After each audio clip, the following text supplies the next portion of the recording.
Office থেকে পেয়েছিলাম ২ দিনের ছুটি। বাইক ছুটলো তারাপীঠে, রাস্তাই হলো সাথী। আজকের আমাদের গন্তব্য পশ্চিমবঙ্গের অন্যতম রহস্যময় ও শক্তিপীঠ তারাপীঠ মন্দিরের উদ্দেশ্যে। বনগাঁ থেকে শুরু করে লং রাইড, হাইওয়ের স্পিড, গ্রামের রাস্তার সৌন্দর্য সবকিছুই মিলিয়ে আজকের ট্রিপ হতে চলেছে একদম স্পেশাল। মন্দির দর্শন আর কিছু অজানা গল্প থাকছে এই ভিডিওতে।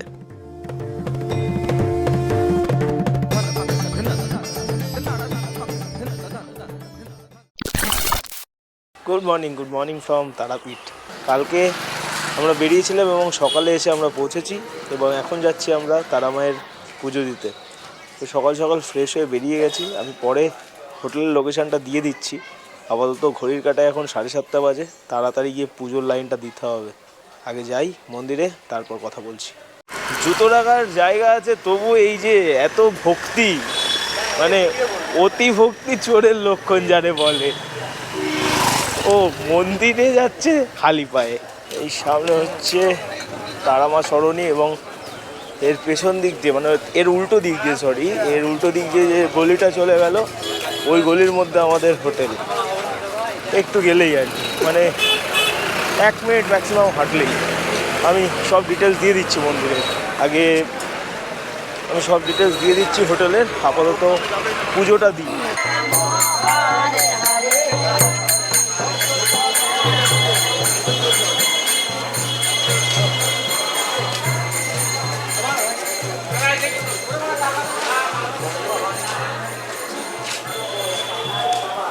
8টার সময় লাইনে দাঁড়িয়েছি, কটায় পুজো শেষ হয় দেখা যাক।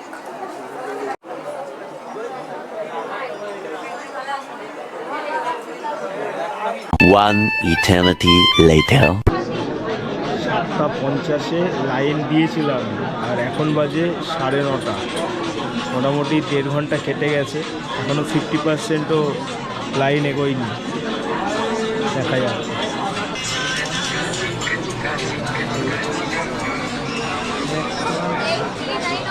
2 hours later. প্রায় 4 ঘন্টা দাঁড়িয়ে থেকে প্রায় 12টা বাজে। এখন হলো আমাদের পুজো, আর এই হচ্ছে পেছনে মন্দির।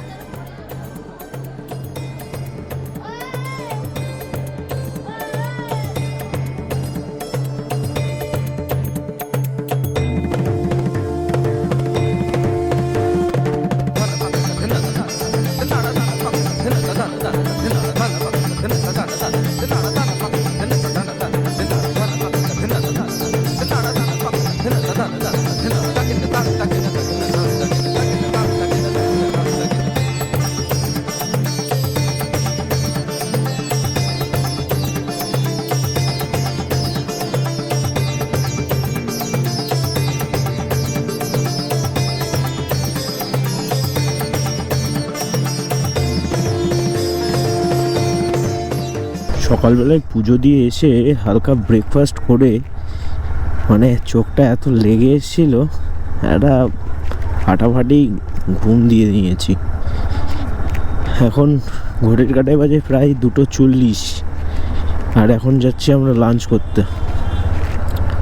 আর এই গলির মধ্যেই আমাদের আজকের হোমস্টে। হোটেল বলাটাই বেটার, তার কারণ ছোটোখাটো লজ এখানে মেনলি সব ছোটোখাটো লজই আছে। বেশি প্রিমিয়াম কোয়ালিটির লজ এখানে নেই, ওটা অন্য দিকে আছে। একটু বাজেট ফ্রেন্ডলির মধ্যে থাকতে চাইলে এখানে তোমরা থাকতেই পারো। মোটামুটি 300 টাকা 400 টাকার মধ্যে বা 500-600 টাকার মধ্যে খুব ভালো ভালো হোটেল লজ তোমরা আরামসে পেয়ে যাবে এখানে। আপাতত আমাদের প্ল্যান হচ্ছে আমরা লাঞ্চটা করব। লাঞ্চটা করে আশেপাশের যে সাইট সিনগুলো রয়েছে সেগুলো এক পাক করে ঘুরবো আর কি। আমাদের বাদিকে হচ্ছে এটা তারাপীঠের মেন বাস স্ট্যান্ড, আর বাস স্ট্যান্ড থেকে সোজা, অর্থাৎ বাস স্ট্যান্ডকে বাদিকে ফেলে সোজা গেলে তারাপীঠের বেশ কিছু টুরিস্ট স্পট আছে।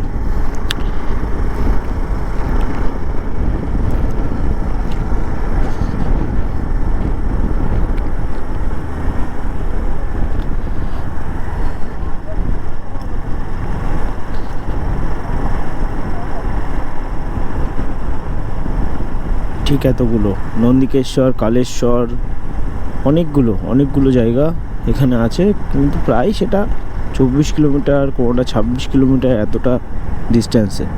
তো আমরা মোটামুটি কিছুটা এগোবো, এগিয়ে দু একটা জায়গা আছে সেইটা ঘুরবো, ঘুরে আমরা রিটার্ন করব আবার আমাদের হোটেলের দিকে। অ্যাকচুয়ালি হোটেলে যাব না, আমরা যাব হচ্ছে একদম উল্টো সাইডে, যেটা বামদেব বাবার বাড়ি, সেই দিকটায়। বিস্তীর্ণ এলাকা, দুপাশ দিয়ে চাষের জমি, এই হচ্ছে তারাপীঠের একাংশ। আর আমাদের ডান দিকে যেটা রয়েছে সেটা হচ্ছে BEd college, government BEd college.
Premium মানুষদের জন্য তারাপীঠে এই প্রিমিয়াম জায়গা।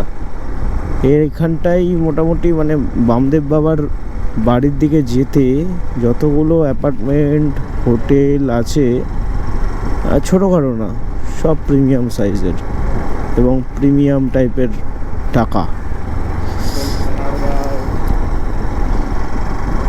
একটু যারা রিল্যাক্সেশন করতে চাও তাদের জন্য এই জায়গাটা বেস্ট, সেটা নিয়ে কোনো সন্দেহই নেই। আর যারা একটু অল্প বাজেটের মধ্যে ঘুরতে চাও, মন্দিরের আশেপাশে বা একটু দূরে অনেক হোটেল আছে, 200 টাকা, 300 টাকা, 500 টাকা অ্যাভেলেবেল। বামাখ্যাপার বাড়ির ভিডিও আগের ভিডিওতেই রয়েছে, মানে গত বছর যখন এসেছিলাম, তো আলাদা করে আর কিছু দেখালাম না। মূলত একই জিনিস, ওই 2-3টে বাড়ি, এ বলে আমারটা আসল, ও বলে আমারটা আসল। আসলে সত্যি কথা বলতে সব কটাই আসল, নকল কোনোটাই না, সবটাই বিশ্বাস। কারোর আদি বাড়ি, নতুন বাড়ি বা জ্যাঠার বাড়ি, কাকার বাড়ি যেরকম ঠিক তেমনই, আলাদা বলে কোনো লাভ নেই।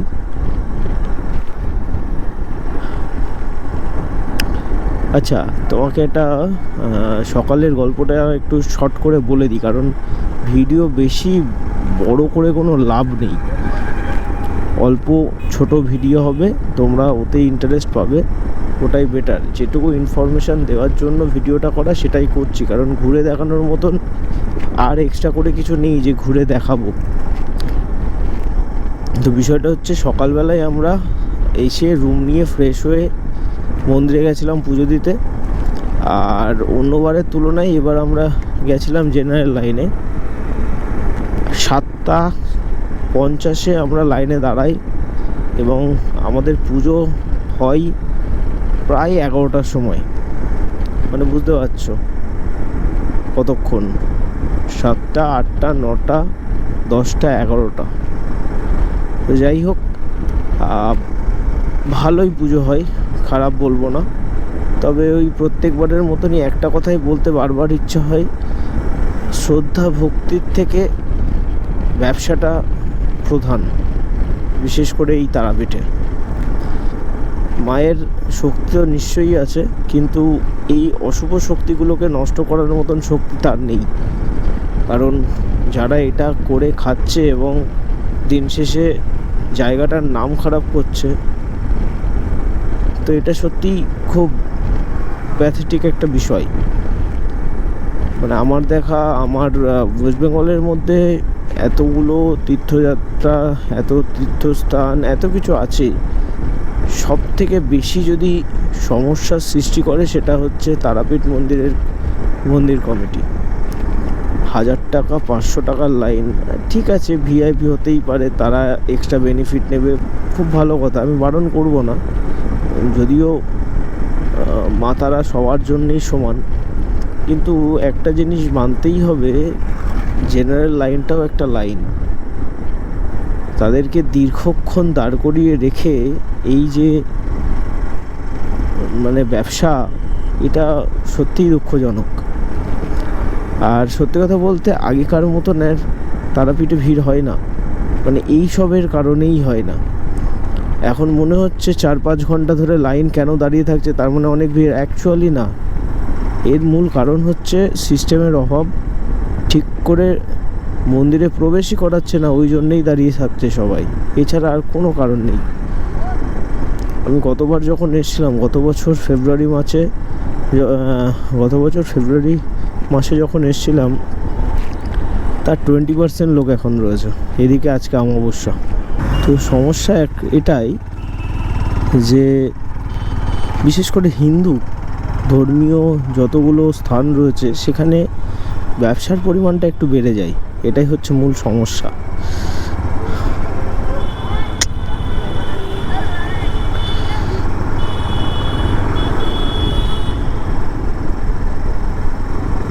চারপাশে এত হোটেল, এত খাওয়া দাওয়ার হোটেল, এত মিষ্টির দোকান, মানুষ কিন্তু বেশি নেই, লোকাল মানুষে ভর্তি, এটাই মুশকিল। যাই হোক, এখন গাড়িটা রাখবো, গাড়িটা রেখে আমরা হাঁটতে হাঁটতে যাব মন্দিরের দিকে।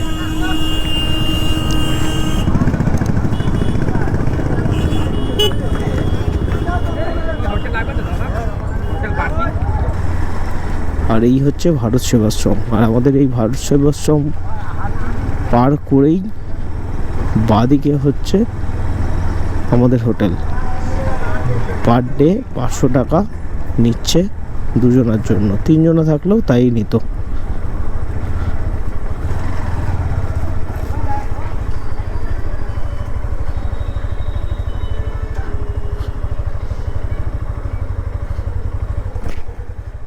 তারাপীঠ শুধু একটি মন্দির নয়, এটি বিশ্বাস, শক্তি আর রহস্যের এক অদ্ভুত মিশ্রণ। হিন্দু পুরাণ অনুযায়ী রাজা দক্ষের যজ্ঞে অপমানিত হয়ে দেবী সতী আত্মাহুতি দেন। শোকে উন্মত্ত হয়ে শিব দেবীর দেহ কাঁধে নিয়ে তাণ্ডব নৃত্য শুরু করেন। তখন বিশ্ব সংসার রক্ষার জন্য বিষ্ণু তার সুদর্শন চক্র দিয়ে সতীর দেহকে খণ্ডবিখণ্ড করে দেন। যে যে স্থানে সতীর দেহাংশ পতিত হয়েছিল সেগুলি পরবর্তীতে সতীপীঠ নামে পরিচিত। ভারত ও উপমহাদেশ জুড়ে এমন 51টি শক্তিপীঠের উল্লেখ পাওয়া যায়। পশ্চিমবঙ্গের বীরভূম জেলার এই পবিত্র স্থান তারাপীঠ মন্দির সেই শক্তিপীঠগুলির মধ্যে অন্যতম বলে মনে করা হয়। বিশ্বাস করা হয় এখানে দেবী সতীর তৃতীয় নয়ন অর্থাৎ চোখ পতিত হয়েছিল, যা জ্ঞান ও শক্তির প্রতীক।